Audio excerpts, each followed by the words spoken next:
So I just got my splicing curtain rod, and it comes with these 5 interlocking pieces and the hardware to put up on the wall with the plugs and the screws. Everything is here that you need. You have an extra end here. I'm actually going to use all of these bars to extend over my window. So I have a window that is 63 inches long, and I'm going to be needing all of these bars to do this window. So these all easily screw into each other just like this. And they're quite sturdy. They don't seem to bend at all. I'm going to screw them all in together. So here's my rod.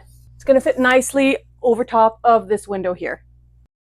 Okay, so I got my rod up with a couple screws here on both ends, and then I just put the screw in, and I fixed the bracket on the wall, and then I screwed it in with the bracket on to tighten it, and that was it.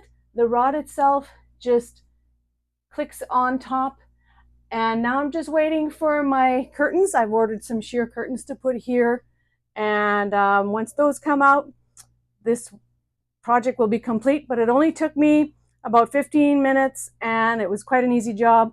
You just need a couple screwdrivers, and it's all you're good to go.